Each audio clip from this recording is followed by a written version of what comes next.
On the screen and you take it over from here.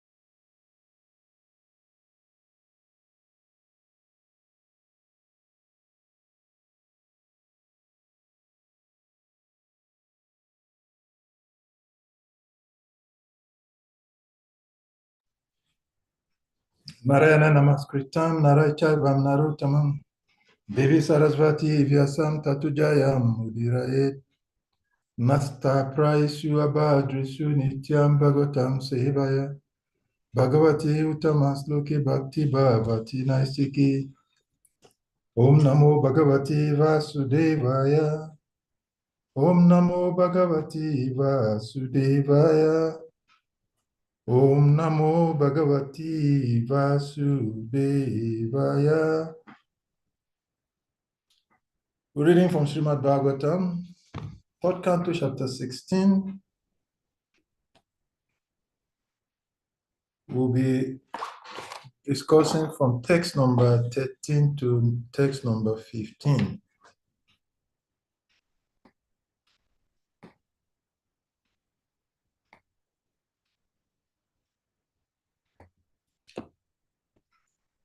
So text number 15. We start from text number 13, sorry.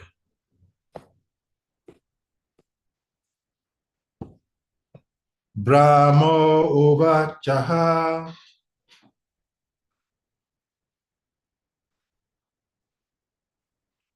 Ata Tasyo Sati Devim Rishi Kulyam Saraswatim Naswadhyamayidastanam Tesham Atmapi Atripriyataha. Translation. Brahma continued. Even though the sages had been beaten by the serpent of anger, their souls were not satiated with hearing the Lord's lovely and illuminating speech, which was like a series of Vedic hymns. Text number 14, sorry.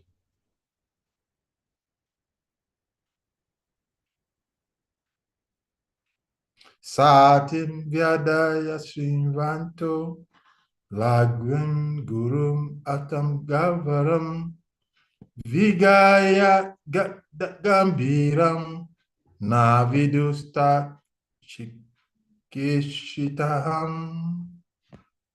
The Lord's excellent speech was difficult to comprehend because of its momentous imports and its most profound significance.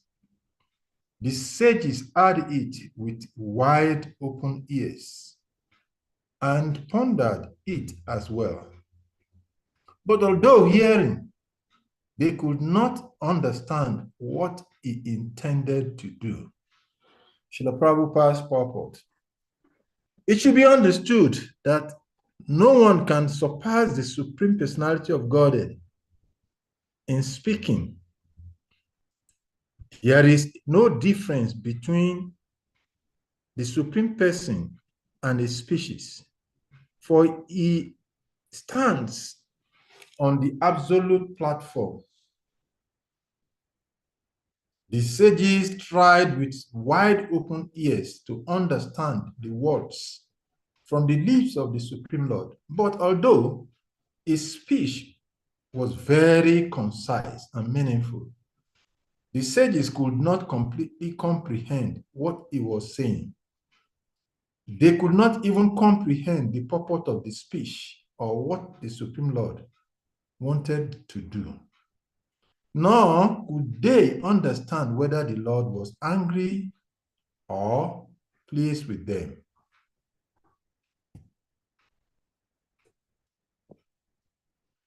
Text number 15.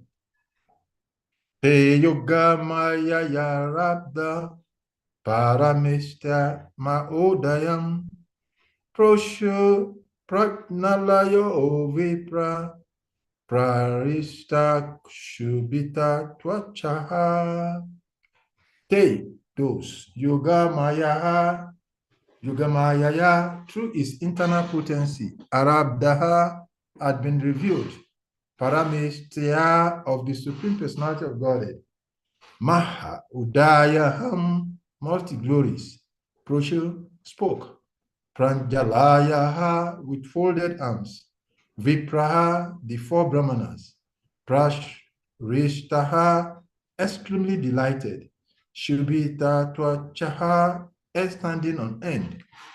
Translation by Srila Prabhupada. The four Brahmana sages were nevertheless extremely delighted to behold him. And they experienced a thrill throughout their bodies. They then spoke as follows to the Lord, who had revealed the multi-glories of the Supreme Personality through his internal potency, Yogamaya. The sages were almost purported by his evangelist Laisi Bhaktivedanta Swami Jagannath Prabhupada. The sages were almost too puzzled to speak before the Supreme Personality of God for the first time, and the hairs of their bodies stood erect due to their extreme joy. The highest opulence in the material world is called Parameshtia, the opulence of Brahma. But that material opulence of Brahma, who lives on the topmost planet within this material world, cannot compare to the opulence of the Supreme Lord. Because the transcendental opulence in the spiritual world is caused by Yoga Maya, whereas the opulence in the material world is caused by Maya Maya. Oma Gyanam Timirandasya Gyana Gyana Shala Akaya Shaksho Militam Jena Tasmai Shri Gurave Namaha Sri Chaitanya Manobhistam Stapitam Jena Bhutale Swayam Rupam Kadamayam Dadati Swam Fadantikam Vandhyam Sri Guru Sri Vika Padam Kamalam Sri Guru Vaishnavam Shra Sri Rupam Sagrachitam Sahagana Raghunatam Pitam Tam Sa Ajivam Sadvitam Sabadutam Parijanam Sahita Krishna Chaitanya Divam Shri Radha Krishna Padam Sahagana Lalita Sri Vishaka Vitam Shah. He Krishna Karuna Shindu Dina Bandhu Jagatpati Gopisha Gopisha Kanta Radha Kanta Namostute Tata Kanchana Gourange Shri Radhe Vrindamadeshwari Drishabhanu Shute Devi Imami Nari Priye Mukam Karoti Bachalam Pangam Lagayate Girim Yakripatam Bande Shri Guru Dinatarina Namahom Vishnu Padaya Krishna Pristaya Putale Srimate Bhakti Tita Swami Itinamine Namaste Krishna Padaya Prabhupadaya Stitatmane Shri Gaura Karuna Shakti Bhakti Titi Namine Namahom Vishnu Padaya Krishna Pristaya Bhutale Srimate Bhakti Vedanta Swami Iti Namine Namaste Sarasvati Devi Gauravani Pracharine Nirvisesha Shunyavadi Paksatyadi Satarine Vanchakarpa Taru Ubhyascha Kripa Sundubhyas Ivascha Patitanam Pavashnebhyo Vaishnavebhyo Namo Namah Jai Shri Krishna Chaitanya Prabhu Nityananda Shri Advaita Gadada Shrivasadi Gaura Bhakta Vrinda Hare Krishna Krishna Krishna Hare Hare Hare Raman, Rama Raman, Hare Hare. Hare Krishna, Krishna Krishna, Hare Hare. Hare Raman, Rama Raman, Hare Hare. Once again, we read the last verse, text number 15. Te yoga maya yara abdaha paramishtea maho ayaham proshu prangala yovipra prashrishta shubita atwashaha. The four brahmanas, sages, were nevertheless extremely delighted to behold him, and they experienced a thrill throughout their bodies. They then spoke as follows to the Lord, who had revealed the multi glories of the Supreme Personality through his internal potency, Yoga Maya. Hare Krishna. So we welcome all of the devotees to today's Srimad Bhagavatam.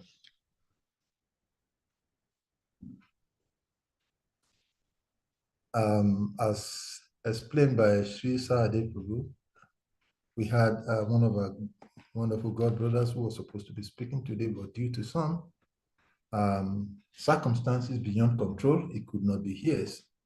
And the Srimad Bhagavatam has to be spoken. So I'm taking the responsibility to do this service, praying to the Supreme Personality of Godhead, Narayan, to Narayan Rishi, the supremest human beings, to all of the Vaishnava in the line of disciplic succession for their costless grace, that I may be able to say something that will be of purification to me and of a pleasure to the devotees of the Lord.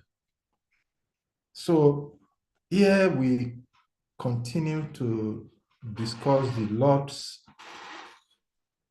interactions with the four sages in association with the stories of the two gatekeepers of the Supreme Personality of God, Jai and Vijay. Today we are discussing three verses put together. And these three verses actually depict four subject matters.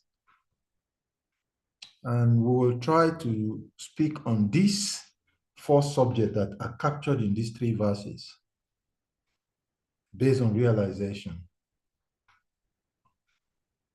The first takeaway from text number 13 is that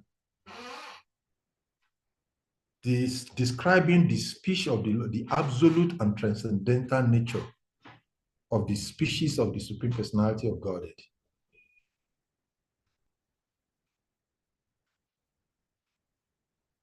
And it goes further to explain how those species, transcendental species of the Lord, manifest the divine mystery of the supreme nature, of the transcendental nature of the Supreme Personality of Godhead. And what that divine mystery or divine transcendental absolute speech of the Lord does to whoever hears it is depicted. Automatically, it produces two results. It manifests the grace and it translates into devotion to the Supreme Personality of Godhead. And how the Lord species manifestation cannot be understood is also discussed. And we have several stories that relate to this same subject matter. So we'll be discussing these four subjects: the absolute and transcendental nature of the speech of the Supreme Personality of Godhead, the divine mystery behind these transcendental words of the Supreme Personality of Godhead, what it does naturally in manifesting grace and translating into devotion, and how the Yoga Maya of the Supreme Personality of Godhead relates to the conditioned soul and how it transforms it. So in the very text number 13, we hear that Lord Brahma speaking, even though Brahma continues, sorry. Brahma, the personality of God is continuing. Even though the sages had been beaten by the serpent of anger, their souls were not satisfied with hearing the Lord's lovely and illuminating speech, which was like a series of Vedic hymns.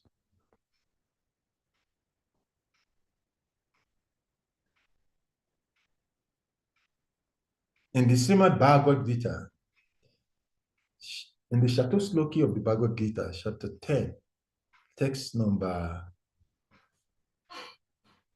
8, Lord Krishna spoke the significance of what is happening in text number 13 of this canto of the Srimad Bhagavatam.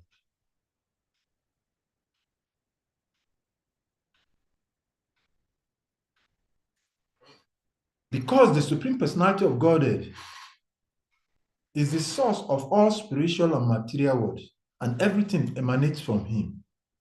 There is absolutely nothing that can supersede the words, the activities, the pastimes, the species of the Supreme Personality of Godhead. So when this verse is talking about the species of the Lord, in the Brahma Samhita, Lord Brahma had already glorified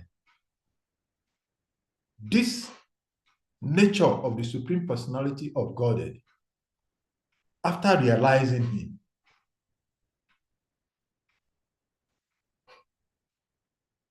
And one can only understand the greatness of this manifestation of the Lord in his words, in his physical personality, in his transcendental forms, and his leelas. Only one is fortunate. When one becomes fortunate to come to this realization. In the material world, every living entity are struggling under the influence of the three modes of material nature. So the activities of the Lord, the species of the Lord, the pastimes of the Lord, the forms of the Lord are beyond their conception. And that is what is happening to the four Kumaras here. In the previous verses, we have seen how the four Kumaras' glories has been described. They were very highly elevated sages. They are beyond the ordinary level of a conditioned living entity. They are transcendentalists of a very high level. But even though they are on that high level of transcendence,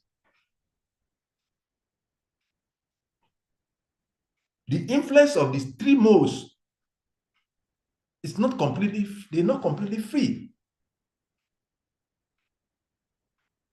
The living entity in the Bhagavad Gita, Lord Krishna talks about how those who are his devotees are under his supreme divine energy. And it describes all of those who are Jiva Atmas. Devi Esa Gunamai, Mama Maya Duratyaya. The divine energy of the Lord is completely inconceivable by the living entities, no matter how elevated they are. Although these four Kumaras are so highly elevated, but they were beaten by the serpent. And this is a very nice analogy given.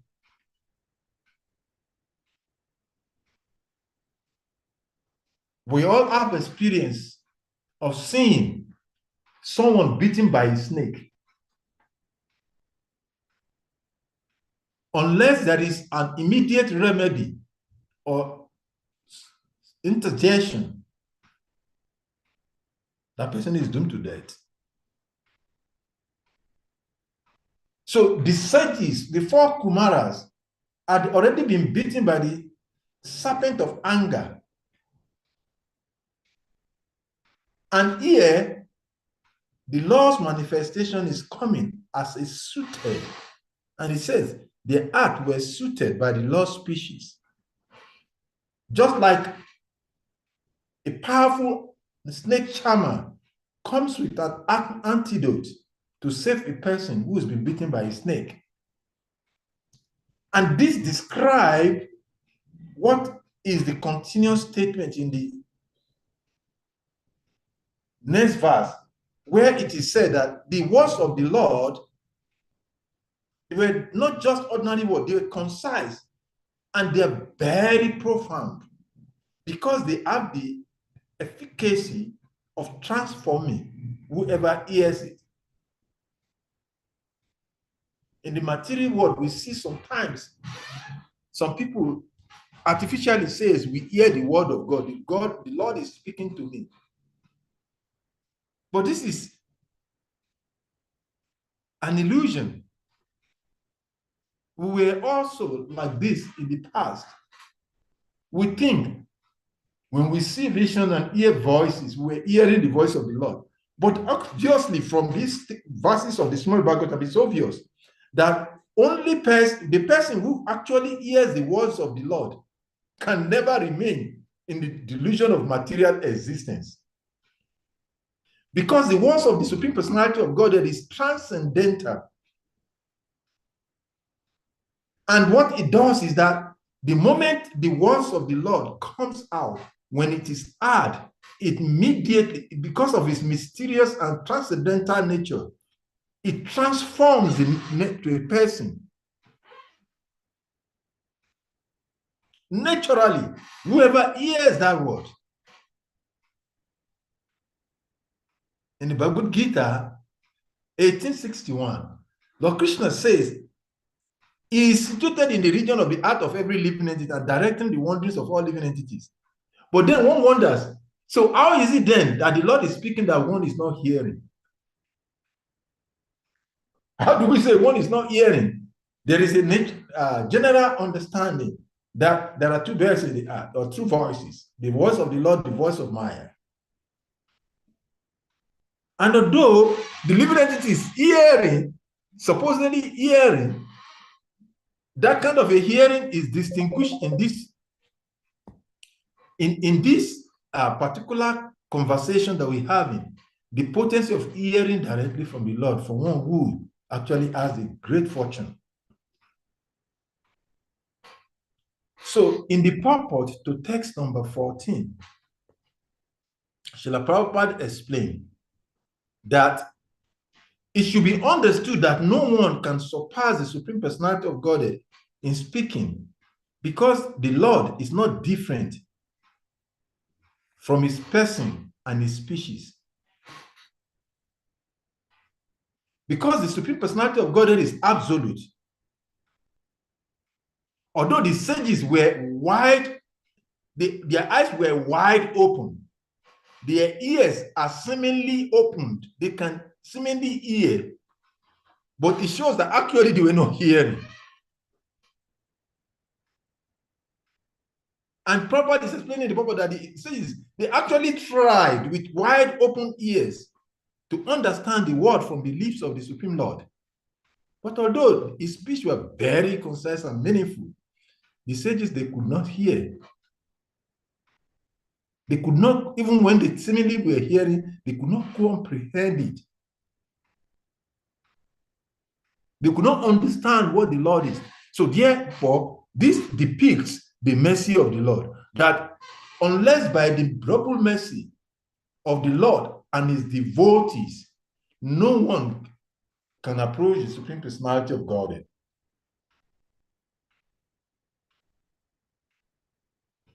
And here in this particular pastime, although the two gatekeepers, Jaya and Vijaya, were not so much considered to be great by the sages, but by the mercy of these two devotees of the Lord was caused to appear, and the four Kumaras had the opportunity to hear the words of the Supreme Personality of Godhead.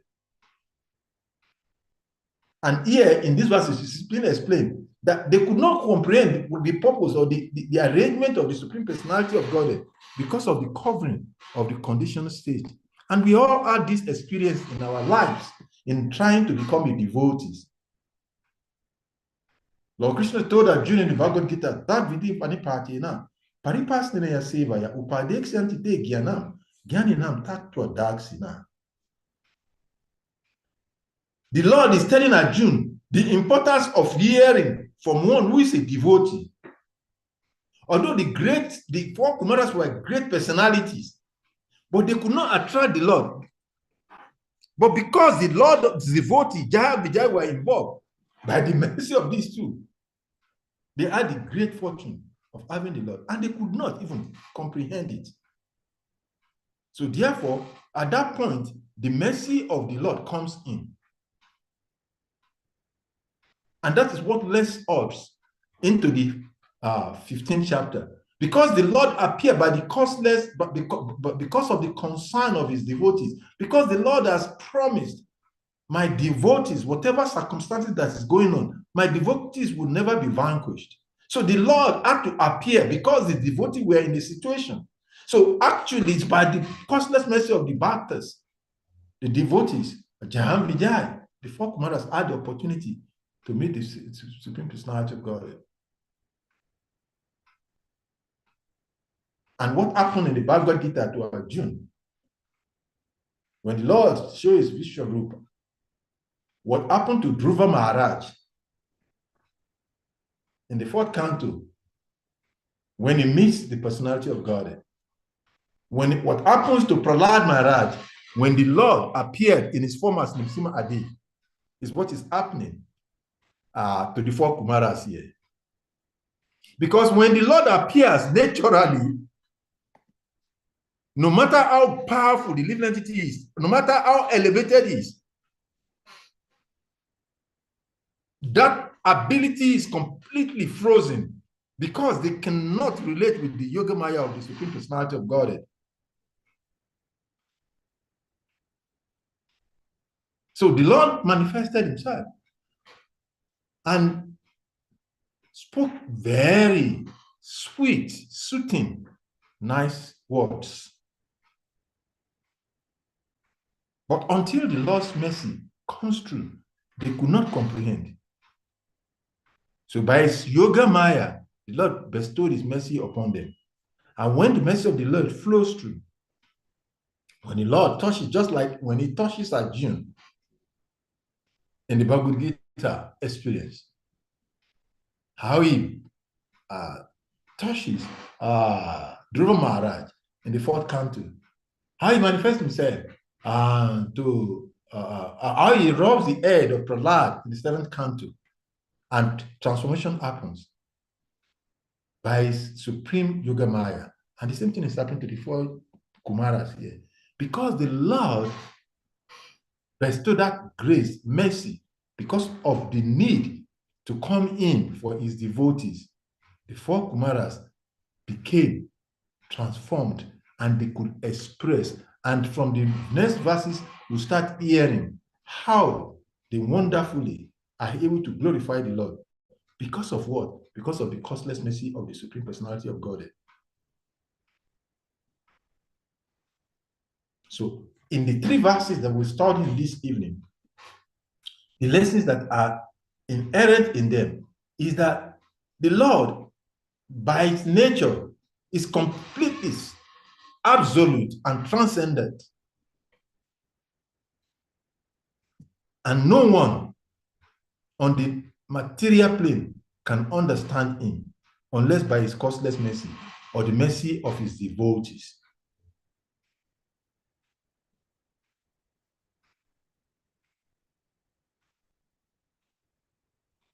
And so Srila Vishwanath Chakravarti Thakur, in the seventh stanza of the Mangal Arati prayers, says, Chachal Bhagavat Prasadu, by the causeless mercy of the Supreme Personality, of the pure devotees of the Lord, Yasya Prasada Bhagavat Putopi, by the costless mercy of the Lord and his devotees, one gets transformation through the mercy of the Supreme Personality of God. And Lord Chaitanya Mahaprabhu emphasizes in the Chaitanya Charitamrita, the Brahmananda Brahmi te konya bhagavan jiva, Guru Krishna prashade, pai bhakti lata bija. So in these three verses, the glories of the Supreme Personality of Godhead and his transcendental nature is glorified. And how no one can become a devotee without the costless mercy of his devotee and himself is highly emphasized. So therefore, in the purport to text number 15, Srila Prabhupada explained that the sages were almost too puzzled to speak before the Supreme Personality of Godhead for the first time, and the ears of their body stood erect due to their extreme joy, and which is as a result of the manifestation of the Lord before them and his wonderful speech, which are not different in nature.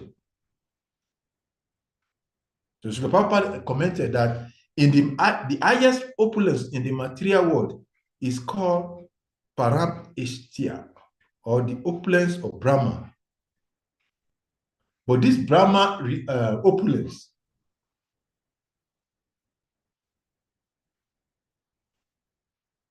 who lives on the topmost planet within this material world cannot be compared to the opulence of the Supreme Lord, because the transcendental opulence of the Lord in the spiritual world is caused not by Maya, but by the Yoga Maya. Mama Maya Duratyaya, Mam Ivaye Prapadyante, Mayam Etam Tarantite. Every living entity in the material world, from the highest planetary system to the lowest, from the position of Brahma to Indra Gopa, are all under this influence of this Mahamaya, the Maya of the Lord. And unless this divine costless mercy of the Lord manifests, no one can comprehend or act on the platform of Bhakti. So the glories of Bhakti is highly glorified here in these verses. And sometimes when someone is called a Bhakta in our practice of devotion and service, sometimes we get offended because we do not know what is the position of a Bhakta. The position of a Bhakta is just not an ordinary position, because for one to become a Bhakta of the Lord, unless the Lord manifests through the costless mercy of his Bhaktas, one cannot become a Bhakta.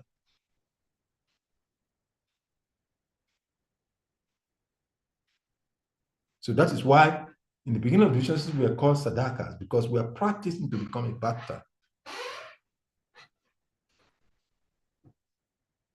And even after several lifetimes, some of us have been in this path for 2, 3, 4, 5 lifetimes. And some are just joining the path of Bhakti in this lifetime. But by the costless mercy of the devotees of the Lord, especially by the double mercy of Srila Prabhupada and his empowered devotees, we are here discussing and talking about Srimad Bhagavatam. In the beginning of the Srimad Bhagavatam, it is explained that these scriptures are not meant for ordinary people. It is meant for those who are Bhagavatas. And by the costless mercy of the Srila Prabhupada and his empowered devotees, we're sitting here as Bhagavatas, because only a Bhagavatas can hear Bhagavatam. But like Srila Bhakti Maharaj, Srila dear Gurudev used to say, one thing is to get double promotion, but how we use the double promotion now is in our hands. Someone may be in secondary school and is graduating to go into become an undergraduate, but is given a postgraduate class by double promotion. So if someone finds himself in that situation, one mood is that he can say, oh, I'm not actually qualified for this place anyway, so I'll just do it. So the group says one can be in this mood, and so many of us are in this mood. We've come into Bhakti, and we know that this is the double complex message of Srila Prabhupada and his disciples. And we treat devotional service in this manner. Well, anyway, we're not qualified in any way, so we'll just do it. But Srila Gurudev said that a better disciple is one, when he gets this kind of a double promotion, he starts thinking, oh, I'm not qualified for this position to be called a Bhagavata, to hear Bhagavata, but I've been given the opportunity to hear Bhagavata. Then he said, oh, I will try my best. I'll continuously struggle to make sure that I come into the platform of the Bhagavata. So Gurudev said, this person is a better disciple. But even better than that disciple is that disciple who did not just say, oh, I'll keep trying.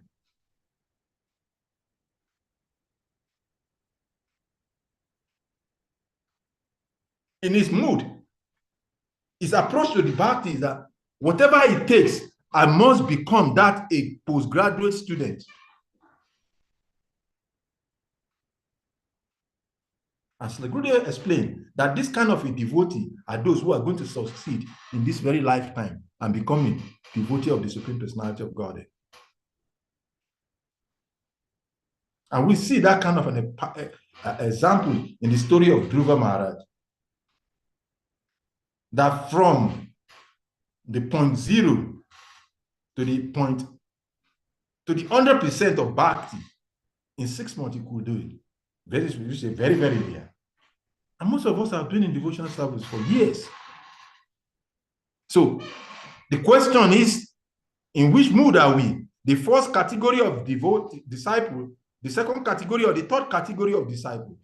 The first category who is saying, oh, I'm not actually meant to be here anyway. So I've been given, so I will just be here. I will enjoy it as much as possible. Or in the second mood, or in this mood of the second disciple, who is thinking, oh, I'm not qualified to be here at all, but I shall do my best. I'll continuously try my best to make sure that I become this, which I have been positioned to. Or we want to become that disciple who is the topmost disciple, the third class disciple, or the first class disciple, the third category, who says, oh, whatever it takes, for the fact that I've been given this position, whatever it takes me, I must make sure in this very opportunity does not pass me by. So as we hear this narration of the 4 Kumaras and the Jai and Vijay, there are so many aspects of it.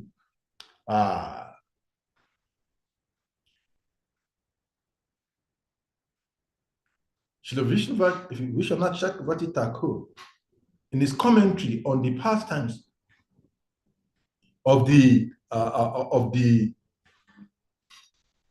Kumaras, he mentions something very significant. I'm trying to remember that reference. That devotional service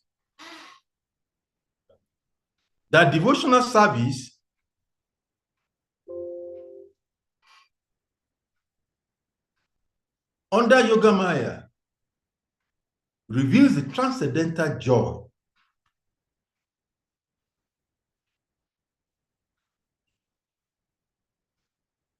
And Vishwanath Chakravarti Thakur says that the most difficult vice, which is described as a bite of a serpent ear, can be purified just simply by this process of hearing from the Supreme Personality of Godhead.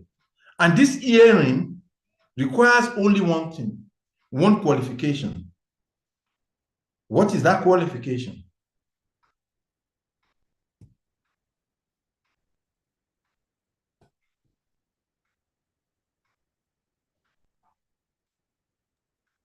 I'll say bhakti.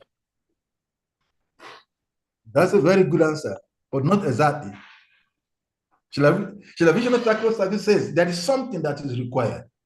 And he mentioned it. We mentioned this every other day. Something very significant is required. He said every of these vices, we can become that third category disciple who says, whatever it takes, this very lifetime, this very moment, I must become a bhakta. He said it requires something. And we see it manifest in the life of several devotees. Sarvadama parityaja mamekam sarana vraja mamekam sarana aham tvam savapa abhivyo. Is it character? Yes, I'm sorry, Mr. Prabhu. I said, is it character? No, it's surrender. Surrender. Oh. My dear, one of my dear godbrothers used to give he used to use example to an example of a boxer on a ring to describe this. Said when a boxer is fighting on a ring, and when he realizes that he's very badly injured, and if he doesn't give up at this moment, he might find himself not surviving out of that ring.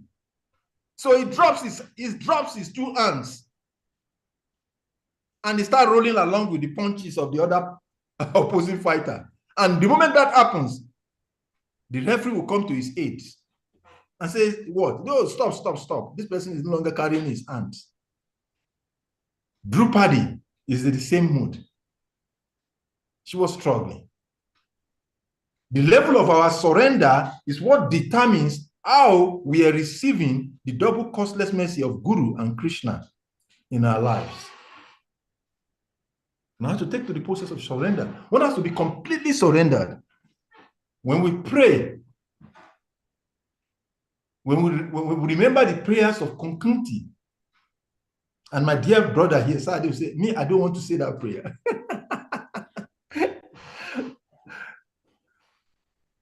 But the devotee must be ready to say that prayer. So it's like Krishna Padi said, like Gurudev, he mentioned that we should pray that whatever is required in our lives that will make us to become a devotee in this very lifetime, Krishna give it to us. Whatever required to be taken away, Krishna, please take it away, no matter how attractive and important it is to us. That is the mood of surrender. And unless we come to that platform, we cannot be considered. We will be in the category of the first category and second category disciples. Because by normal qualification, we're not qualified. And just like before Kumaras, although they are very great in their own positions, but they are not qualified to become a bhakta. But because the Lord's devotee, Jai Vijay, was involved, by the activity of the devotee, the Lord manifests and he got blessed by that. And when the Lord touches them with these transcendental words, in this Srimad Bhagavatam, in the 10th canto, there is a verse that described these transcendental vibrations, narration of the pastime of the Supreme Personality of Godhead, is the antidote for releasing the conditioned living entities in this material world.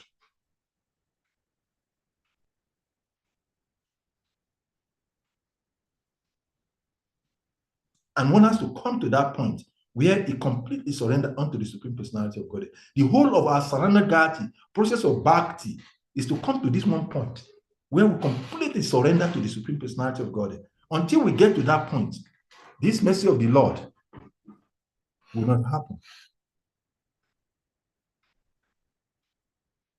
So the verses we're reading today is explaining the potency of the manifestation of the Lord in any of his form. And Prabhupada emphasized that his speech, his form, his personality, his past, and every of the thing related to the spirit personality of God is absolute, and it is transcendence. And it is mysterious, because why is it mysterious? Because I said I'm seated in the region of the heart of every living entity. Is there. He's physically there. But we cannot see him. We cannot hear him. So therefore, there is the need. By the costless mercy of a Bhakta, then we'll get this seed. And when we get the seed, how we'll receive the seed is dependent on the mood and level of our surrender. By the double costless mercy of the Lord, we all have come to this part of Bhakti, and we are hearing. And it is said in one of the purports of Srila Prabhupada, it said the affinity to hear the transcendental narration, pastime of the Lord, is inherent in the sincerity of a disciple who surrenders unto the Supreme Personality of God.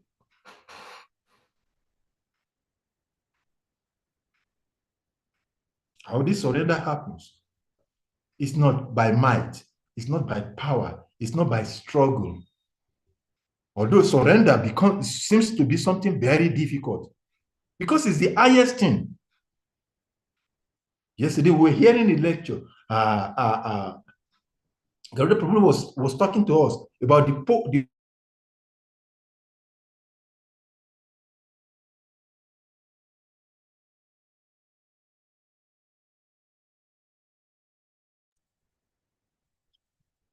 Hare Krishna. It seems there is an internet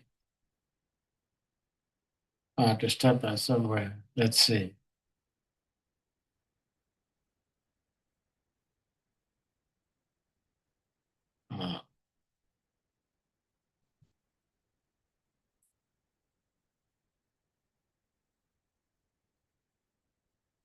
Salika, are you checking your connection?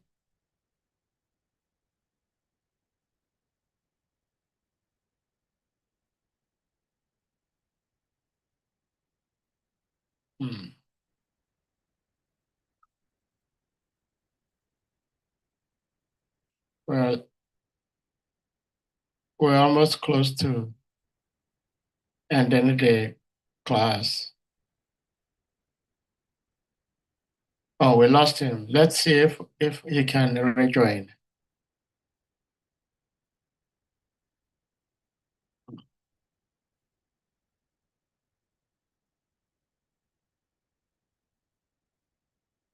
Well, there was something interesting I found in the text themselves and the purport.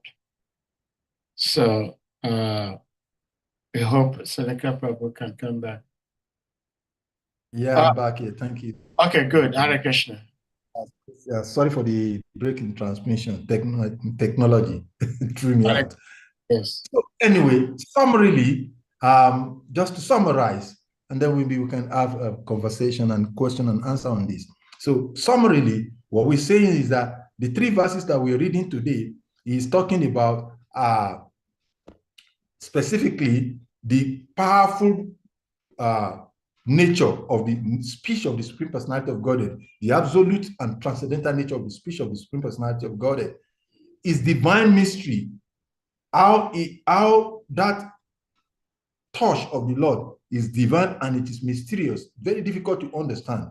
And when it actually manifests, what happens by his costless grace, or the grace and the grace of his pure devotees, what naturally happens, just like we'll see in the life of the four Kumaras, is it manifests as bhakti. And then at that moment, one comes under the yoga maya of the Supreme Personality of Godhead, and nothing becomes difficult for that person to achieve. Thank you very much for giving this opportunity. I'll stop here, and then there are questions, comments, and contributions. Hare Krishna. Well, Hare Krishna. Thank you so much, Salika Prabhu. Of course, as always, like Salika Prabhu said, our originally scheduled speaker couldn't be here because of other urgent engagements. So as usual, Prabhuji just stepped in like in a matter of minutes. So we applaud our speaker. And if anyone may have questions, reflections, realizations, you may want to ask or share, please indicate by using the hand emoji or your physical hand, and you'll be asked to unmute to ask your question or share your reflections. Hare Krishna. Prabhuji, sometimes, of course, thank you for speaking. Sometimes I think to myself, do I really need to read any book? Do I really need to study any scripture to acquire knowledge? When, if even I'm able to acquire the knowledge, I may not understand what that knowledge is all about. And what is the use of knowing something and not understanding what it is? Here we see these Kumaras, very, very highly elevated souls. The Supreme Lord is speaking to them. Their ears were wide open, like Sri Prabhupada said in the purport. Their ears wide open, and they were hearing everything the Supreme Lord was saying, yet they could not understand because the Supreme Lord had not graced them to understand. So if understanding the absolute truth is by the grace of the Lord, it's not in the books, black and white. Why am I here trying to study the Bhagavatam every single day? Why? Me. Thank you very much. That's a very nice question. Let's go to Bhagavad Gita, chapter 18. Let's start from text number 14.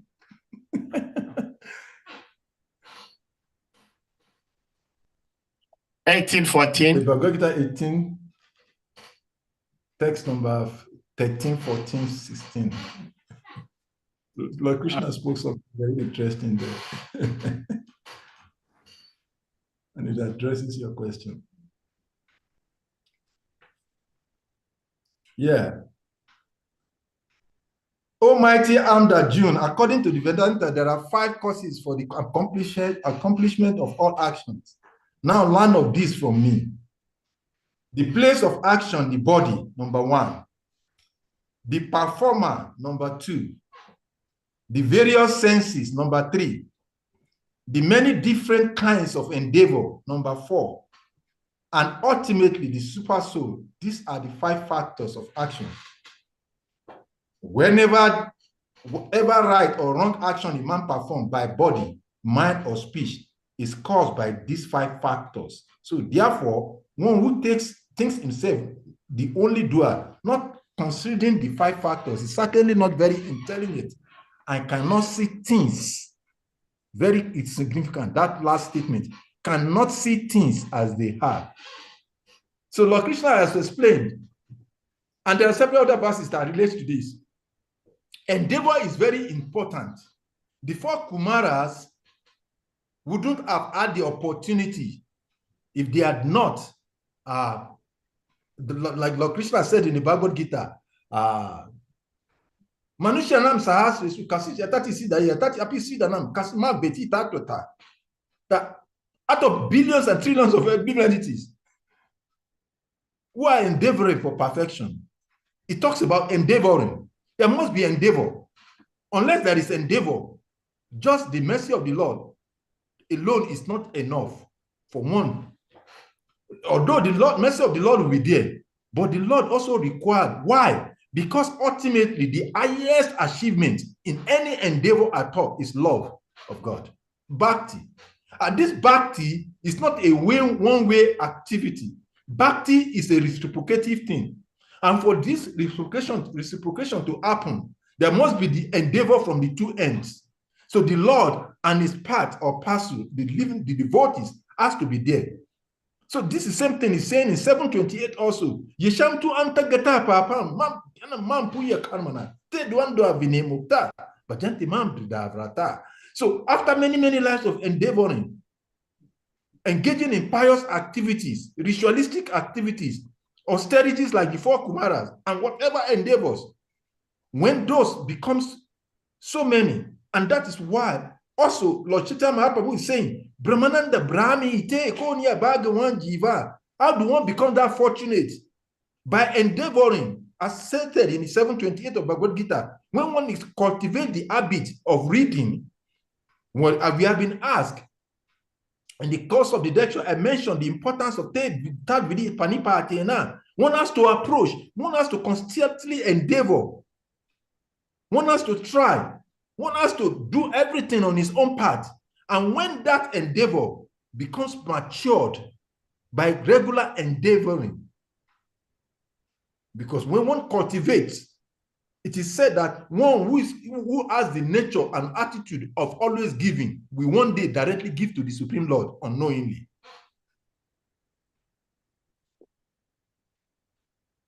And we have several stories in African tradition, in Vedic culture, of so many great personalities who have become fortunate, not just because they intended to serve the Lord, but because they are the natural art of giving. And because of that, we have the story of Ranti Dev and so many stories in the Bhagavatam.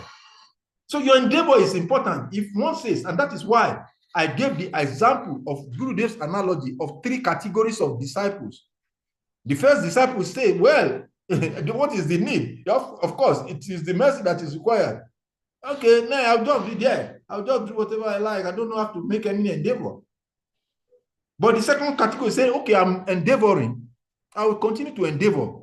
But it is not. I was speaking with one of my daughters recently. He said, Daddy, you teach these things to us. We were discussing something. And I was so amazed. He said, but you are the one that always tell us. He said, you have to speak to Krishna. I know you have absolute faith in Krishna. You have demonstrated it to us. Tell Krishna, this thing, you have to make it happen because I'm your devotee.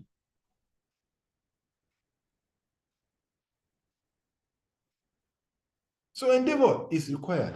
So this is why it is necessary and important that we have to read. We have to chant the 16 rounds. We have to follow the 4 regulative principles as given by the acharyas. We have to approach with humility in total mood of surrender. And when we put in our endeavor, even though our endeavor is not, when we see that when our endeavor becomes matured due to sincerity, then the mercy of the Lord comes through and manifests in our lives. So your endeavor is required, Hare Krishna. I hope this addresses your question. Yeah, very much. So when the Supreme Lord sees my eagerness to wanting to have something, then he also comes to my aid, right? Because well, that reminds me of my mother. I was very little when I used to see my mother pray, and I would hear her say, my dear Lord, even before I opened my mouth to tell you whatever, you already knew my thoughts. And then she will begin to pray, asking the Lord to do this, do that, do this, do that. So yeah, it makes sense. Even though the Lord knows, but we still have to make the effort. Okay. Well, thank you. But yesterday I was asking this question to Garuda Prabhu. I think something came across, so I could not actually address my question the way I wanted it addressed. And that is, these four Kumaras, they are very great souls. They are the direct sons of the supreme Lord of this material universe. That is Lord Brahma. Yeah. There could not be any higher parentage than that. And as such, they were very, very knowledgeable, very intelligent beings.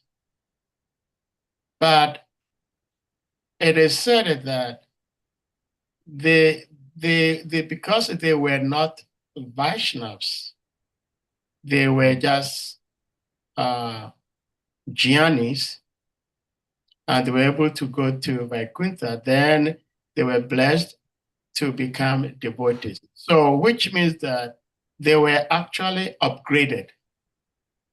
Now, we in ISKCON, we're not just saying that we are devotees, we say we are Vaishnavas, which is a very, very, very high level. And it is said to one whom much is given, much is expected. So my question is, should we all be referred to as Vaishnavas when we do not have the adhikar, when we do not have the qualities, characteristics, or we should just be addressed as struggling devotees, or maybe being on the path?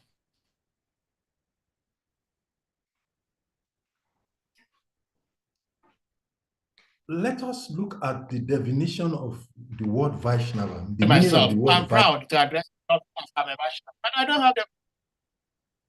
Okay, yeah, go ahead. Yeah. Let us look at the meaning of the word Vaishnava.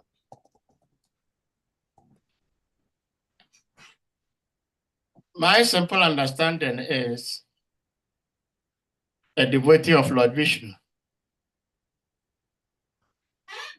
It is said that one who belongs to Vishnu or worshippers of Lord Vishnu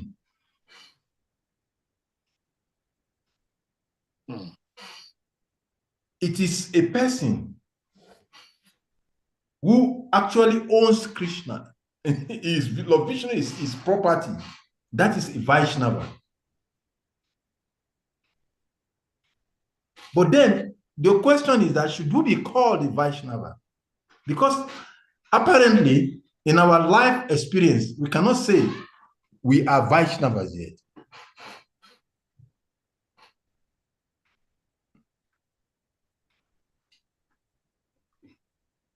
We all grew up knowing our father's name.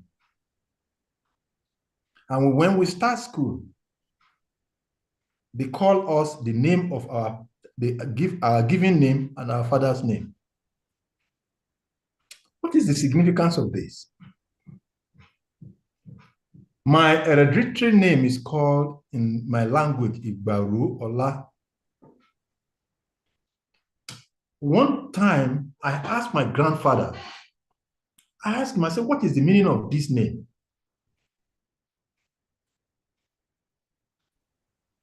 He said, you want to know? I said, yes. I said, because we are called the Igbaruolas, and I don't know what is the meaning of this Igbaruolas. Actually, then he answered me. He said, actually, you are not. He said, but because the baby of a dog is called a dog, so you are having the name Igbaruola because you are the son of that person, that personality. And he gave me a very deep meaning of that word. And that is why the analogy of Gurudev's example is being given. That although sometimes we are being called this name, it does not necessarily mean that we are already Vaishnavas. But we are being given the name Vaishnava so that we can become a Vaishnava. And the question is, Should we be called a Vaishnava since we have not become? Because, like Prabhupada also would give example, that when we start associating with something by natural arrangement, we become that which we associate with. So the purpose for our being called a Vaishnava is not necessarily because we have become a Vaishnava, and one who actually has understanding becomes humble when he is addressed with that name, a Vaishnava, because he's constantly thinking that, oh, I'm actually not a Vaishnava, but because I've been given this name, a Vaishnava, I must have to try my best to become a Vaishnava. So your point is correct. Yes, we're not Vaishnavas, but we are qualified to be called a Vaishnava because our father is a Vaishnava. And because we're worshippers, we are worshippers of Lord Vishnu, or the Supreme Personality of Godhead. So we are called by his name because we're his. But one who actually, and that is why you see those who are Mahabhagavats, immediately you call them a Vaishnava. They say, no, I'm not a Vaishnava. But one who is actually not a Vaishnava, the moment he's called a Vaishnava, his ego rises so high and he starts raising his shoulder because he's actually thinking he's actually a Vaishnava.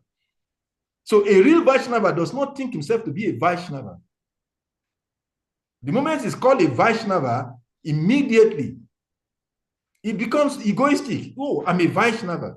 But a real Vaishnava is one who, when he's called a Vaishnava, he knows that's actually the name of those who are real Vaishnava, because he knows the qualification of a Vaishnava.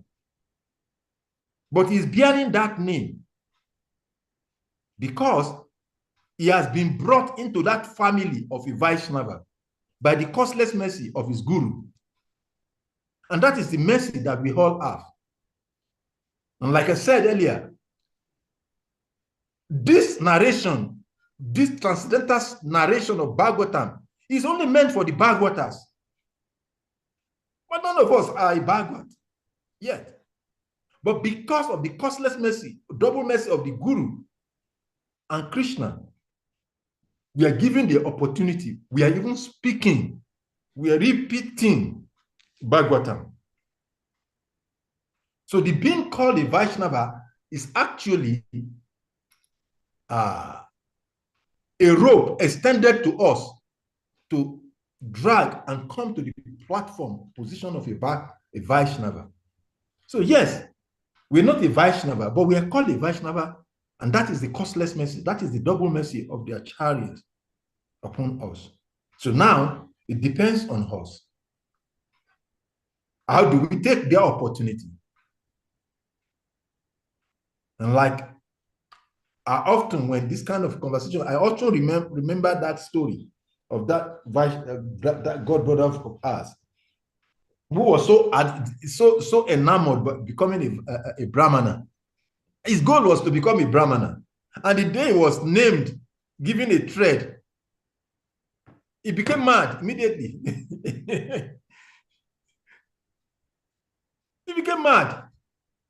And he was immediately demoted. His hair was shaving off. He was thrown out. So we've been called a Vaishnava so that we can become a Vaishnava. Because by associating with that name, by hearing that name, by calling on that name, we develop the consciousness of a Vaishnava. And over time, if we actually sincerely endeavor, then we also become a Vaishnava. And when we come to the platform of a Vaishnava, we don't want to be addressed as a Vaishnava, because at that time, we see and understand the real meaning of who is a Vaishnava.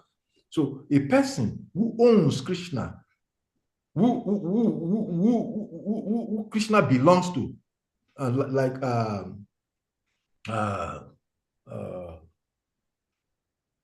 Bhaktivinoda Thakur says, a devotee belongs to to Lord Vishnu, and Lord Vishnu belongs to the devotees.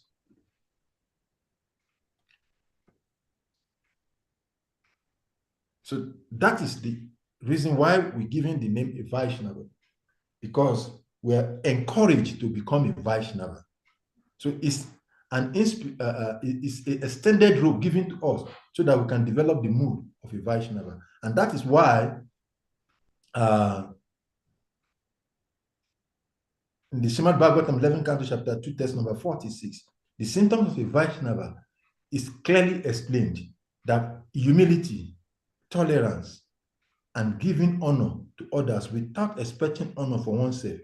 This defines the character of one who is a true Vaishnava. And in Bhagavad Gita chapter 2, text number 13 and to 14 also, in chapter 12 of Bhagavad Gita, still the same thing is defined. It said, one who is not envious, who is friendly and compassionate, free from possessiveness, who is steady in happiness and distress, who is forgiving and who is devoted to Lord Krishna. Such a devotee is very dear to him. Such a person is one who is called a Vaishnava. So the ornaments of a Vaishnava are all described in the scriptures. Just like we all travel to a particular country, we hear that, oh, America is such a very, in fact, we call it God's own country in the material world. In our planet, when you say, where is the God's own country? We say America, but I doubt whether any same person can call America God's own country today. But that is what it is. We have seen the story of many people who died, practically leave their body, trying to go to America. There was a particular story of a lady in Nigeria one time, some years back. He did everything. When he could not get it genuinely, he smuggled documents to just get to America. When he got to the airport, he was going to go on board. They forced him to, and he refused to go. He struggled with the security until he was pressured, until he died. She left her body right there at the airport. And maybe in his next life, he will be born in America. She will be born in America.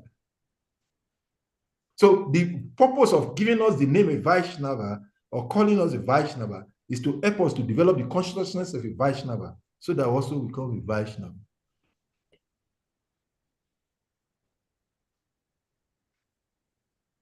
Well, thank you so much. Very much understood. So, anyone else with something to ask or to share? Of course, we all know yesterday was the divine appearance of His Holiness Bhaktivedanta Swami Maharaj. And of course, I know every temple had their own various programs honoring him.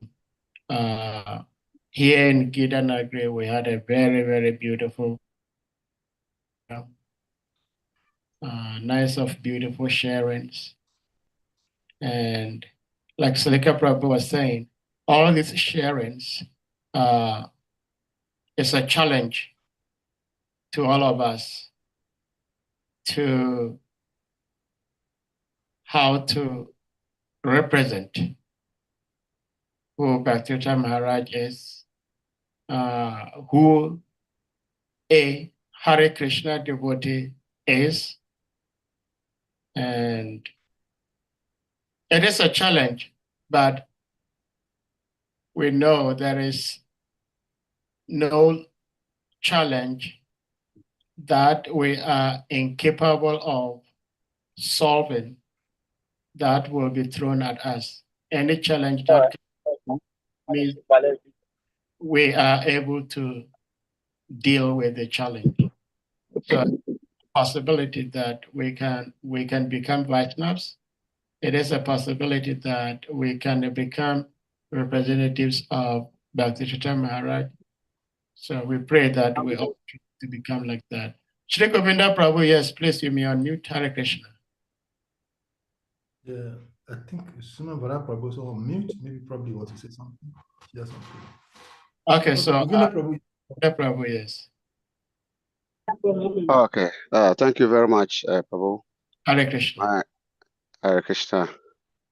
My respectful obeisances to you, Salika Prabhu, and my respectful obeisances to all the Vaishnavas. Vaishnav Thakurs. And thank you very much for the wonderful presentation. I know in next week or so, we are going to celebrate Sri Chaitanya Mahaprabhu's appearance. And so devotees are in a mood of glorifying Sri Chaitanya Mahaprabhu. It is said that a pure devotee of the Lord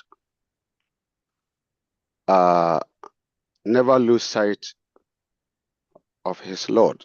In other words, he sees the Lord everywhere and always. Chaitanya Mahaprabhu gave the 8 stanzas. And one, I think number 6 or 7, said, "Oh Govinda, feeling your separation. 7. I'm considering a moment to be like 12 years or more. Tears are flowing from my eyes like torrents of rains. And I'm feeling all vacant in the world in your absence."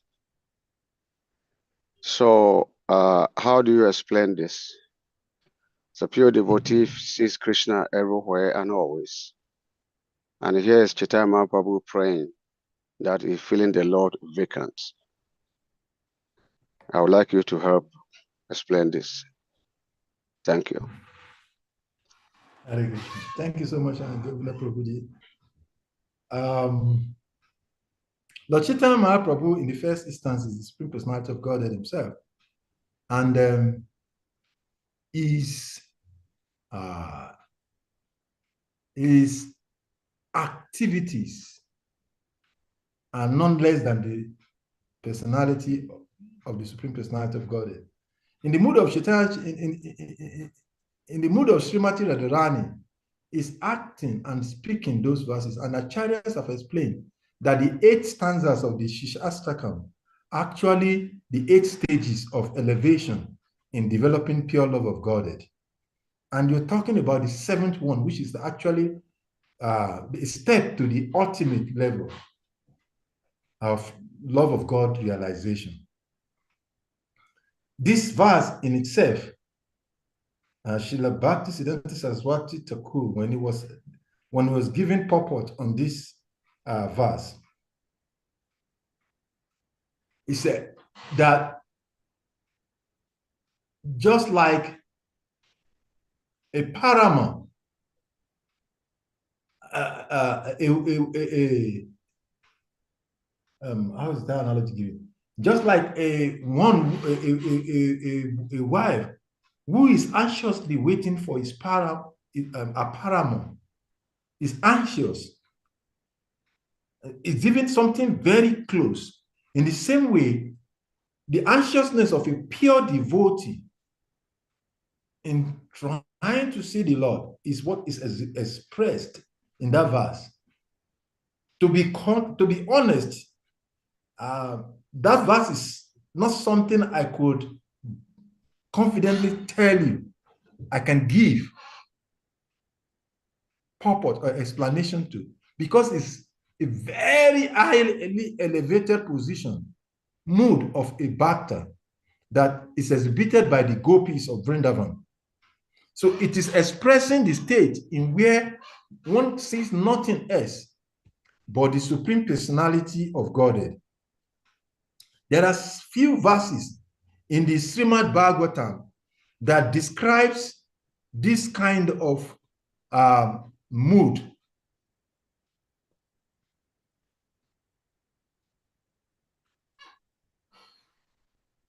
In the Srimad Bhagavatam, 2nd Canto, chapter 2, text number 35, it explains that when devotees of the Lord, because of their experiencing the presence of the Supreme Personality of Godhead, their air stands on air. The tears flows from their eyes, and their body trembles in ecstasy when the Lord reveals himself to them. So that particular stanza of the Shikshastaka is expressing the state of the consciousness, the state of the mood of a pure devotee. what he experiences. In the Srimad Bhagavatam, first canto, also chapter 7, text number 10, also this same thing is this same expression is given, that when a living entity, that particular verse is describing when the sages, when we went to request the Lord for a solution to their challenges they are going through, when the Lord manifests, when the Lord personally becomes present before them, the bliss they experience is what stanza 7 of the Shastaka is trying to explain. And in a material experience, is trying to explain the taste of honey to someone who doesn't know what is honey, talk less of the taste of it itself. And like I gave an example earlier on, someone hears about a particular country and he said, oh, recently was in a conversation with someone and we were discussing, and at a point in time, someone said, do you know that there is a country in this Earth planet that there is no experience of night? And one of the person that we're sitting down together, we're discussing, said, where is that place? No matter what, I want to go and experience it. I want to experience what it is like.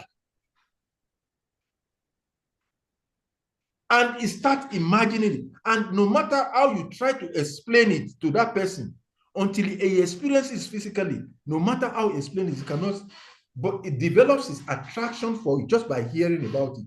So the Lord, in the mood of Radharani, is giving us a glimpse, a window opening into what the experience of a pure bhakta is. So when he says, I'm feeling not vacant in this world, because that is the way a devotee, a pure devotee, when the Lord is not physically present, when they cannot see the Lord, the gopis they become stunned. In the 10th canto of the Srimad Bhagavatam, it is explained how the gopis, and when you study like the lila of the Lord, when you study the story of Jagannath, Lord Jagannath, it is explained that that manifestation of the big eye of Lord Jagannath is the expressions of love when he makes the gopis after a very long time. So the expressions in that verse is actually expressing the mood of a pure, highly elevated bhakta, pure devotee of the Lord. So, but even though we cannot experience it now, but the Lord is giving us a glimpse into that so that we can aspire for it. Just like when we hear the smoothness and the sweetness of driving a Lamborghini, we desire to have it. We hear about, oh, a very powerful Nike sneakers. In those days, when you hear Nike sneakers, everybody wants to get it. And some people have to save. So for several months, several years, they have to keep a part of their salary just to get Nike to wear. Or sometimes someone hears, oh, KFC restaurant offers a very nice, tasty pizza. And no matter how you try to stop that person, until he goes to KFC to go and eat the pizza, he's not satisfied. So therefore, the Lord is giving us, is whetting our appetite to experience what it looks like to be a devotee, what the mood of a devotee is, so that we can become attracted to desire to be like, to experience it. So my understanding of that Sisastaka verse is that it's an invitation of the Lord, inviting us to come and experience what it looks like to become a pure devotee of the Lord. I hope that helps. Yes, Prabhu. Yes. Thank you very much. Hare Krishna. Hare Krishna. Thank you so much, Prabhuji. Shrimabara Prabhu, did you have something to say?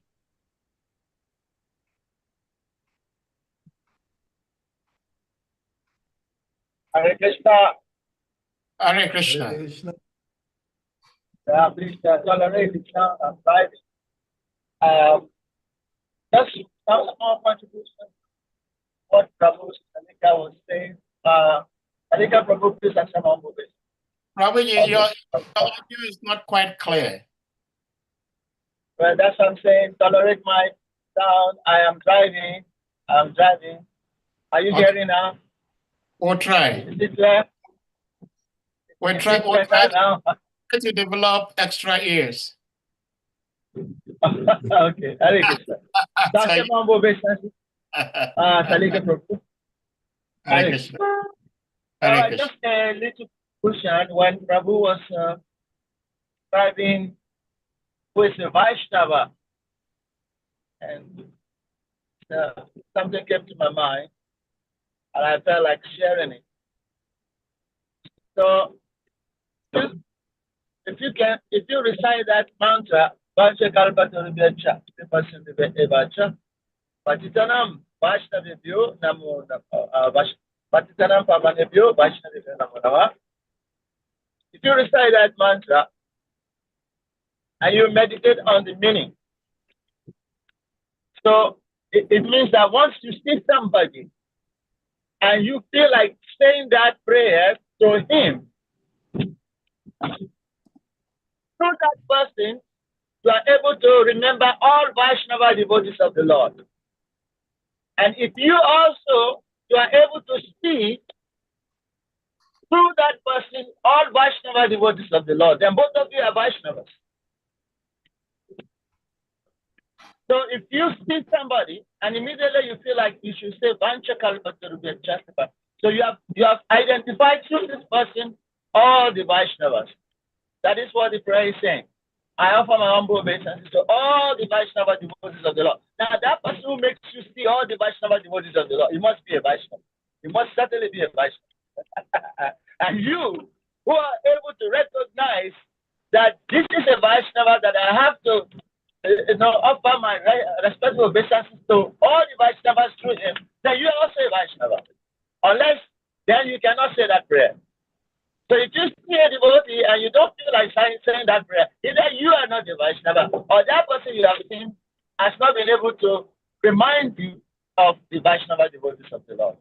So this is my contribution. Thank you. Hare Krishna. Hare Krishna. Thank you so much, Sriman Varacharya Prabhu, for that contribution. Actually, the Vanchakalpa Tarubhyasha prayers we're saying is nicely divided into 4 attributes of a Vaishnava. The first stanza is Vanchakalpa Taru. And Vanchakalpa Taru refers to a wish-fulfilling tree. So that is the one first qualification of a Vaishnava. Thank you very much for bringing that out. A Vaishnava is Vanchakalpa Taru, is a wish-fulfilling tree. And we all know what a tree is. The Vaishnavas are compared to this Kalpa Taru because they by nature are selfless. What is their selflessness? They give the highest benediction that can be given, which is what? Spirituality. They give it to others. So therefore, the first stanza of that prayer, Vancha Kalpa Taru, refers to that qualification of one who is a Vaishnava. Then he talks about Kripa Sindhu, the second qualification. A Vaishnava is Kripa Sindhu because what? It means, Kripa Sindhu means ocean of mercy. And we know what an ocean is. When all purpose of water is served by dipping oneself into the ocean into an ocean. So a Vaishnava is like that. So it is made to be compared to an ocean, just like an ocean fulfills the needs of all other bodies of water. So a Vaishnava fulfills the need of all requirements of mercy. So their compassion is compared to that of an ocean. And thirdly, then we say Patitanam Pavana. Patita Pavana. Patita means deliverer, Pavana, of the fallen. Because what is their third significant qualification? A Vaishnava actually, it delivers a fallen person. That is one of his specific qualities that by nature, just like we say that honey gives sweetness. A Vaishnava nature is that it delivers the fallen. He is not a Vaishnava who is not Patita Pavana. A Vaishnava by nature is Patita Pavana because by nature it delivers. What does it deliver? It delivers those who are falling. And therefore, so you do what? Namo Namaha. We offer respectful obeisances to such a person. So this verse, when we recite it, it sounds so simple. But when you go to the meaning of this, the text, the words of this prayer, it actually has a deep meaning. So thank you very much for bringing it up, Sriman Vara Acharya Prabhu. It's a very, very nice way of describing the qualities of a Vaishnava.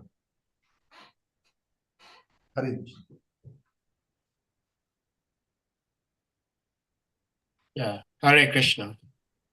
Thank you all so much. I think we may bring this to a close. We have been here for 90 minutes. If it were a soccer game, it would be over. So, because we thank you all. Extra time. Except if there's extra time. Except if there is extra time. Then it goes to 120. Yeah. So, Madhavan Prabhu, are you taking us into the extra time? Yes. I think I would like to take you to the extra time. Okay, I think I stand up. It's so funny. I think Hare Krishna people are very funny. Excuse me, my language. No. They have answer to everything. I don't know where Madhuban got it is from. So because they are children of that same person who is the portion of everything. Oh, Madhuban. Okay, Shri Hari Chakra Prabhu, please be on mute. Yeah, Hare Krishna. Salika Prabhu, Dandava Prana, more glories to Gurudev, more glories to Prabhu, and all glories to the assembled devotees. Thank you very much. Unfortunately, I was not at the beginning of the class, so I know I missed a lot. I was going to ask a question, a follow-up question of the question Govinda Prabhu asked, but since he said, he's all right, I thought, maybe the way I was understanding the question is different from the way he was putting it. Because the follow-up question I was going to ask is that if I thought I understood his question to be like, if the pure devotee already has Krishna, he's seeing Krishna everywhere. He's always in tune with Krishna. He sees Krishna everywhere. Then if he's seeing Krishna everywhere, then why is Lord Chaitanya also saying that feeling your separation, which means there's a time he feels the separation of Krishna. He's not seeing Krishna anymore. He's feeling the separation of Krishna. So I was thinking that the question Govinda Prabhu was asking was, okay, when is the time? When is the time that the pure devotee is no more seeing Krishna, is no more in tune with Krishna, and which makes him feel that separation? Do you get the question I'm trying to ask? I think I understand. I'll try to answer, and then maybe if I didn't catch it, then you can come in. I think Salika, but let's hear what else he wants to say. Okay. Go ahead. Yeah, me. Okay. So when if we're looking from that angle, actually that is the sweetness of Bhagavatam, and that is why it is said to be like there is no part of it that you bite. It gives you the same sweetness, and we can look at every question from different angles. From the angle from where you are coming, if I understand you correctly, if a pure devotee is always seeing Krishna everywhere, in every situation, so what is that moment when he's not seeing Krishna? Actually, it is a description of one who is not a pure devotee. The living entity is describing the state of the conditioned living entity. The living entity is consistently, constantly anchoring for Krishna, but it doesn't know that it's anchoring for Krishna. So a pure devotee of the Lord, because he understands that Krishna is Aham Sarvasya Prabhava, is everything. So he's expressing that mood of not having Krishna, how it feels like. And that is the understanding that I have. That a pure devotee of the Lord, there was never a time, there is never going to be a time a pure devotee is not seeing the Lord. But let us look at the gopis of Vrindavan's, the Rasa Lila dance. Krishna was dancing with every one of them. And each and every one of them was seeing themselves as directly dancing along with Krishna, is directly facing them and dancing. But when Krishna makes himself unavailable, although Krishna was there, Krishna was seeing them. But because Krishna covered himself with his yoga maya, it looks as if Krishna has left them, though Krishna has not left them. So Lord Chaitanya Mahaprabhu is expressing this mood of the gopis. Although Krishna is with them, but Krishna has covered himself with his own yoga maya just to increase the love of his devotees for him. So therefore, that is why it is said that the sweetness of Vani and Vapu cannot be compared together with each other. So the gopis, when Krishna momentarily disappeared from their self, Krishna was right there looking at all of them, but he wants to give them the opportunity to increase that sentiment of love for him. He wants to bring out that higher taste of loving sentiment, because it's a high-level, deep devotional sentiment. So Lord Krishna wants to bring it out. So he covers himself with that yoga maya of his, and the devotees at that moment think, oh, where is he? And we see the madness of the gopis. They were searching everywhere. They were talking to the flies. They were talking to the trees. They were talking to anything and everything they could see. Where is that boy? That bluish boy? Where is he? Where is he? And Krishna was there looking at them, laughing very, very sarcastically. It's actually a high-level loving sentiment of relationship between the Lord, a mood in which the Lord tries to increase his love of himself by his devotee. So the Lord covers himself with that, not Mahamaya now, but Yoga Man. That's what Srila Prabhupada, the purport we are reading today, Srila Prabhupada was talking about that very succinctly. Prabhupada was explaining that, and this in the last sentence of the purport, because actually this actually relates directly to the text we are reading today. So Prabhupada was explaining that that the Supreme Lord, because the transcendental opulence in the spiritual world is caused by Yoga Maya, whereas the opulence in the material world is caused by Maya Maya. So Srila Prabhupada distinctively distinguishes that. So in that place, although the pure devotee is not losing the Lord has not gone away from it, but the Lord momentarily covers himself with that Yoga Maya to increase his love for him. So therefore, that moment of that momentary disappearance of the Lord in the presence of a devotee is what Lord Chaitanya Mahaprabhu is expressing in the mood of the gopis of Vrindavan. That's my understanding. But maybe there is something else to add. You can. Well, Hare Krishna, thank you so much. Yeah, thank you. Thank you, Salika Right. Prabhu. Thank you very much. I think Harichakra Prabhu asked this question because he did not live in the village. But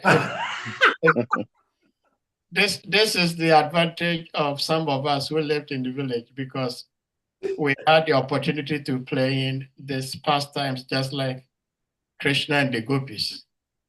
When we are, especially on a full moon night, we all go out there in the dark of the night, and even though we're seeing each other, but we're still playing hide and seek, even though we're seeing each other. But that is the game. So it's very interesting. A special sweetness. very, very sweetness. No, sir. Hare Krishna. When I understood the question the way I asked it, I was thinking that that proper devotee who last gave class here, the one with that white beard and all that. What's the name? Garuda. Yeah, Garuda Prabhu. he answered that question in that class when he was talking about that the love in separation is even known to be higher than the love in association. And so, yeah, so he actually was explaining it, that we are even being trained to come to the level where we can try to develop that love in separation. So I was just thinking, this is my wishful thinking, that stanza that Lord Chaitanya was saying was actually trying to portray that love in separation. Yeah. Actually, that is what it. That is it. All right. Thank you. Hare Krishna. Yes, Govinda Prabhu. Yeah. Okay, thank you very much, Prabhu, once again.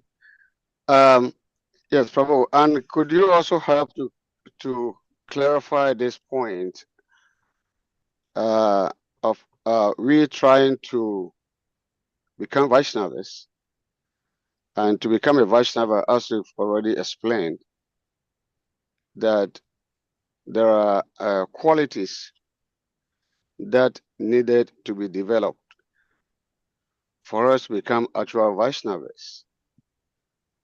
And these are the divine qualities. And to develop this quality, then we become like the residents of Vaikuntha.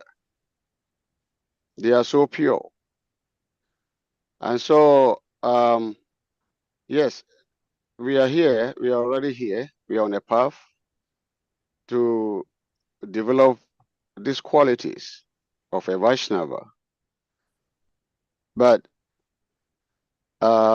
since we've not developed these qualities, and we are already here on this path as Vaishnavas, then where do you categorize us?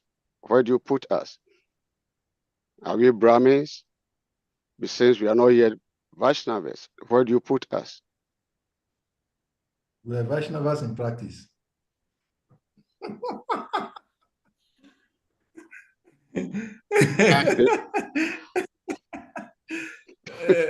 Yeah. We are Vaishnavas, just like I gave an example of my grandfather telling me. Hey, Prabhu, I'm sorry. I'm not cutting you. You see, I asked this question because on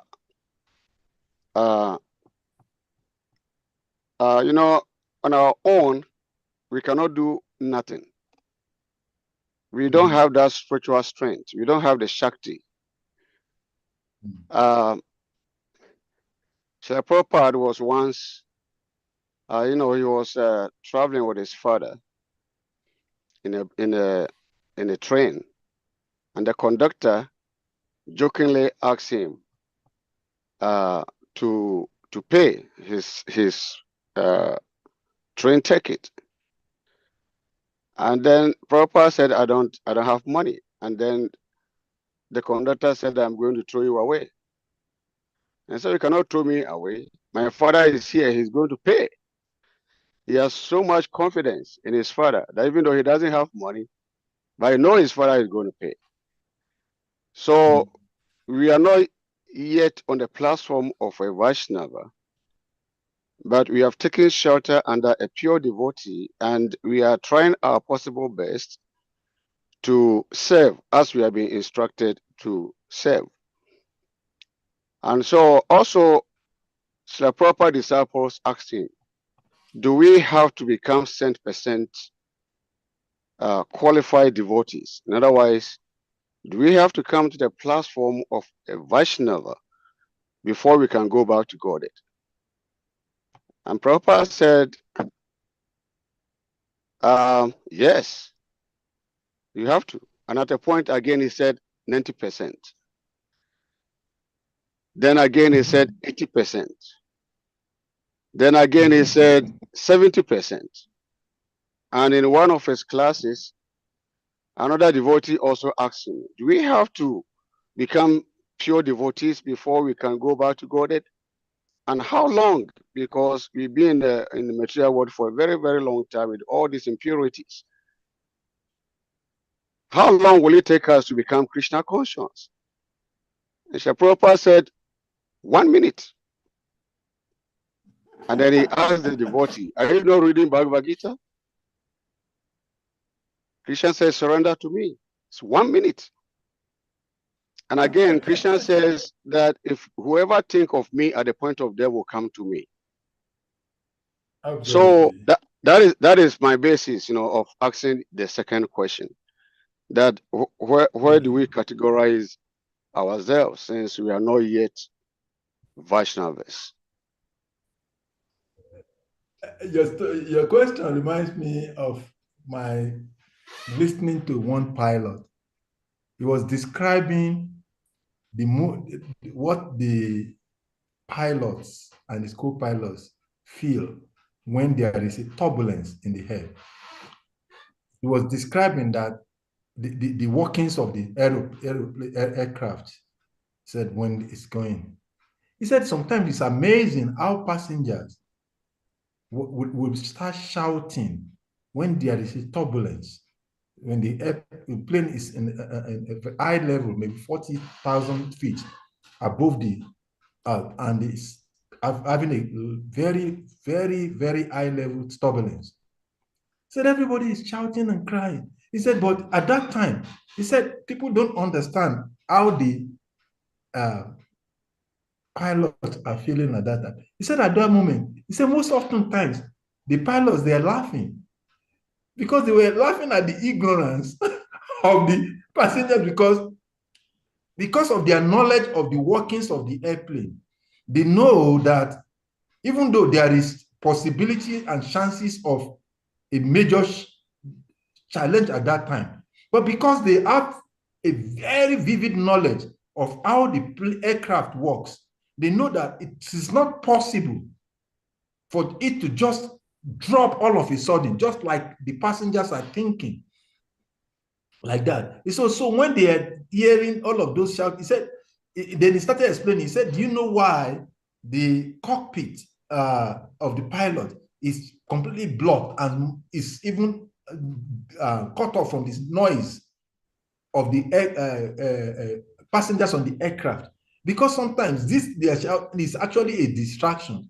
So, and that reminds me of the story told by, I think that was Radhanath Swami Maharaj, that there was an airplane that was going through a turbulence in the air. And all the passengers were shouting. Some people were praying. Everybody was. But then there was a small girl who was also on that plane. And she was sitting confidently, not even showing any sign of worry as the plane was going through all of the turbulent situation. And then someone was sitting not far from this girl and was wondering what kind of a girl is, what kind of a child is this? She's not even disturbed by a bit with all of this, and everybody was so hyper with all of the situation that is going on. So at the end of the turbulence, when the plane started going smoothly, so he could not control his curiosity, and he asked the girl, what was wrong with you? Don't you feel any fear? With all of this turbulence, the way the plane was jacking and everybody was crying, shouting, you're just sitting there. He said, no, I'm not worried. Why? He said, because my father is the pilot. And I know my father knows I'm sitting here. So he will do everything in his power to make sure that this plane does not fall because he doesn't want me to. So these are material examples. So the question you're asking, that although we are not a Vaishnava now, so how do we feel? Or how do we respond to being called a Vaishnava? Because we know that our spiritual master is a Vaishnava. Srila Prabhupada is a Vaishnava. And all of these great personalities, they are enacting pastimes. Sometimes it is very difficult to understand. When you look at the lifestyle of Srila Prabhupada, you see Srila Prabhupada being eaten on his rib by a stray cow into the gutter and going unconscious for several hours. You wonder, this is a Nitya Siddha who had come in here. Why would you have to go through all of this kind of a thing? So these activities of the Lord and his pure devotees are trying to make us understand that the same quality of Krishna that Krishna has, Sat, Chit, Ananda, we also have in all of this. But because we are minute, tendency is that we fall astray. We get covered sometimes. And that is why we are not Vaishnava. But by nature, the living entity, by the soul is pure by nature. The soul is pure. So our not being a Vaishnava is a momentary thing that in the scope of our assessment, it is millions and billions of lifetimes. So it looks so unimaginable. But when we go deeper to understand the nature of the soul, we realize that the soul is pure. And because the soul is pure, it has the same quality as the super soul. But then, because of its minuteness, it can be covered. So, although we may not be Vaishnava now, because we know that becoming a Vaishnava, all these qualities of the Lord are already inherent, but we have to uncover them because remove the covering that is covering us. So, when we are called a Vaishnava, it depends on the consciousness in which we are that we relate to that name, Vaishnava. If we become a Vaishnava, we realize that this quality are as a result of the qualities that we've developed over the millions and billions of lives as a result of our contamination, as a result of contact with material modes of nature. And when one is not a Vaishnava, of course, like we explained earlier on, he cannot comprehend, just like the four commandments could not comprehend, although the Lord was speaking. But when the Lord gave his mercy, then they could understand. So my understanding, in my opinion, is that when we're being called a Vaishnava, it's actually nothing outside of us. It's not something that is to be manufactured or created at some point, because by nature, the soul has all of this pure quality in its pure state. But then, it's covered now. So the whole process of being called a sadhaka, or in the process of bhakti, is to help us to come back to our original state of consciousness, like Prabhupada says in most of his consciousness, that we can become. And like we gave analysis, Prabhupada said 100%, 80%, 90%, 70%. And he said a second. Why? Because he knows that it is within us. And then, like we gave an example before of Dhruva Maharaj. Dhruva Maharaj attained pure from the state of an ordinary condition warrior. He became what? He became a pure devotee in just 6 months.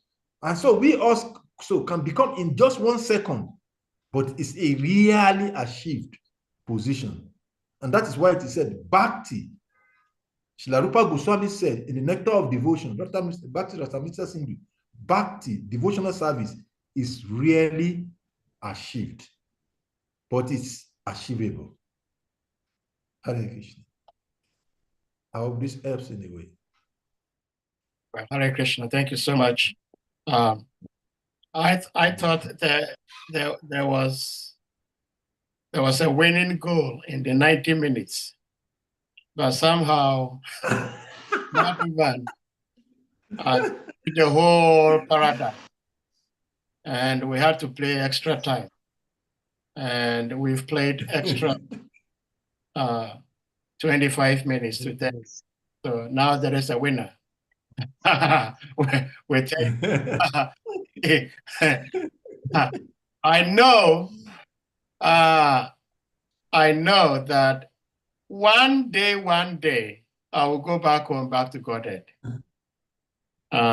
Absolutely. It may be billions and billions of years of the demigods, but eventually, one day I will go back And I'm just praying that I don't forget this question I have for Lord Krishna.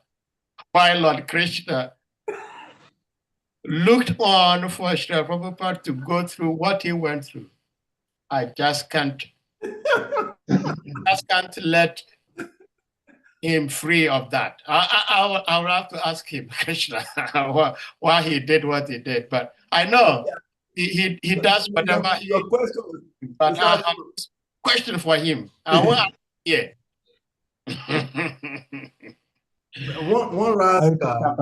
one rascal was speaking on one interview. He said, the Christian God is not a God. And the interviewer asked him, why do you say that?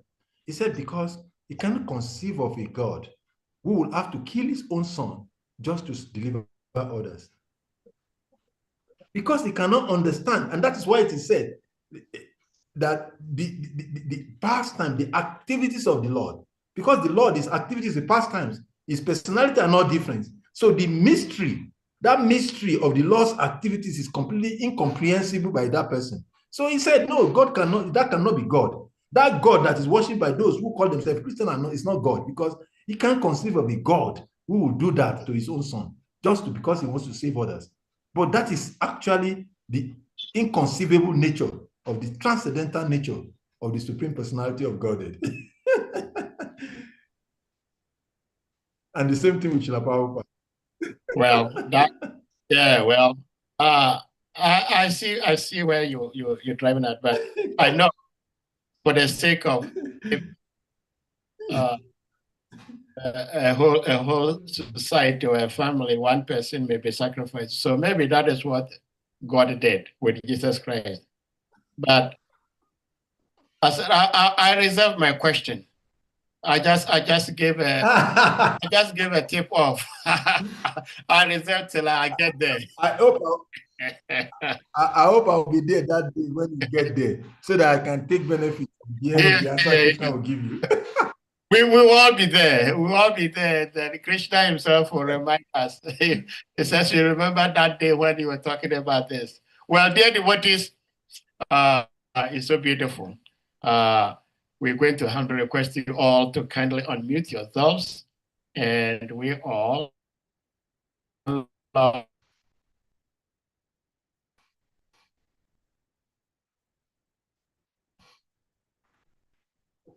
and gratitude to our beloved speaker, His Grace, Salika Prabhu, for always stepping in a very short notification period and delivering wonderful, beautiful Krishna Katha.